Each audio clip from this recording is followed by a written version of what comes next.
Hey guys, welcome to today's video. I'm Nicole. I'm homeschooling mom to a 7, 5, and 2-year-old, and I am in the middle of recording all of our curriculum videos, so check out my channel if you haven't seen any others yet. But today I'm going to be covering my kindergartner and what he's going to be using for the 23 to 24 year for his individual subject.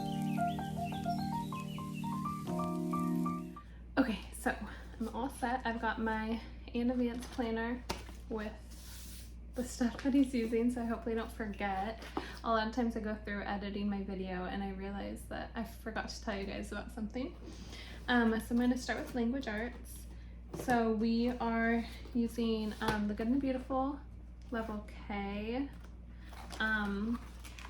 It's their older version because I actually like that it's a bit more advanced. We are on lesson 70 of 120 already. You'll see that a lot of the stuff he's already well into, and that's because I start when they're a little bit younger, so that if they are struggling with something, we can catch up with, or we can take our time without feeling like we kind of need to catch up, so that by the time they're in 3rd grade, they're not still in like halfway through 1st grade something, you know. And then for readers to go along with that, we have all 4 of the older Good and the Beautiful box sets. He's just starting into this one because he just went through the Bossy E, which is like the silent E.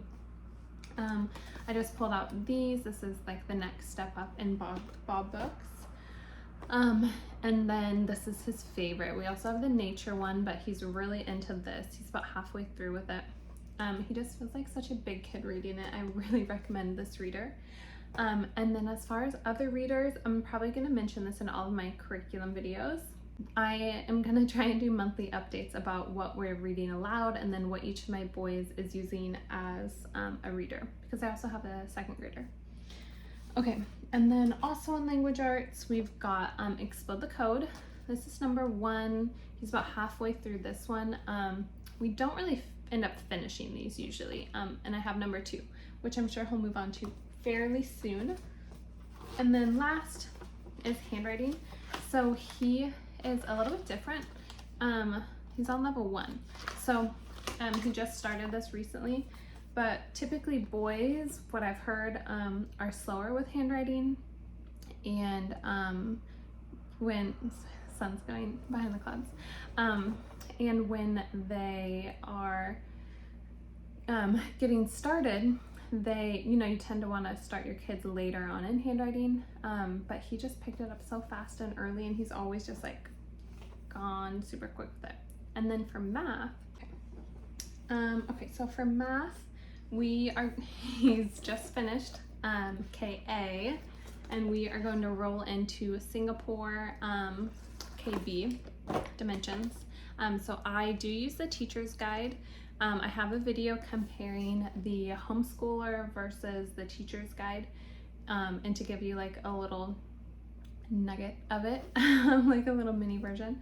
The teacher's guide, like games and activities, are just a lot more fun, even if you have to switch it to like a family size rather than a classroom size. The homeschool one was pretty much all using cards and like sitting at the table. This is a lot more active, even in the older ones, because my son has the older ones.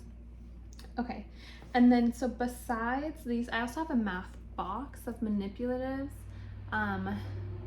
that I will try and do an updated video on soon. I was gonna bring it in, but it's just so big. But that is really helpful too, to have a big box with your manipulatives in it to just bring out.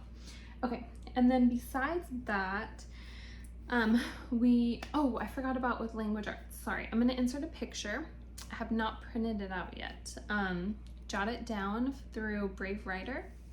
So sorry, that's a really big part of language arts I didn't mention. That's why I told you I was glad I was writing everything down. It's a narration, so I'll probably mention it in all of my videos because I'm doing it in a group subject way with my to-be 2nd grader, but I'm gonna have him write as much as he wants. He writes really long stories for fun on his own, so I think he's gonna just go crazy with this. But anyway, my kindergartner, he hasn't done anything like this yet, and I think he's gonna be really excited. I haven't talked to him about it yet, but to be doing, one, the same writing thing as his older brother, and two, to just like be able to make his own little books. I think he's just gonna love it so much. There's like a secret code one. There's like all different like fun things. I'm sure I'll be doing a lot of videos and reviews on it because I'm really excited to use it. So either I'm gonna be like, oh, big letdown, like Beautiful Feet geography, or like, yes, it was what I thought it would be, like Beautiful Feet Seasons of Field.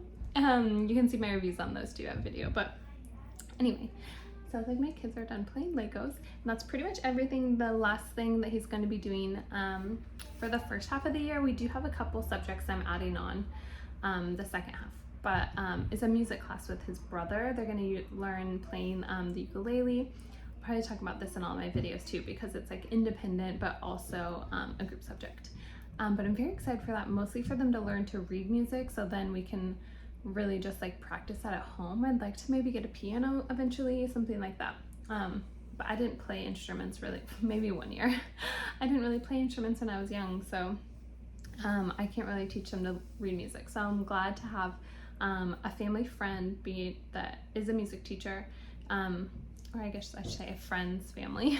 And it's gonna be a class of all kids he knows, and yeah, it should be very exciting. So anyway, that is my kindergartners subjects for the year, and make sure to check out, I'm going to also have a group subject video, second grader independent subjects, and then I think I'm gonna like have our morning subjects in its own video separate from the group. So thanks for watching, you guys. Make sure to subscribe so that you can check out all those curriculum videos and all the reviews when they come out.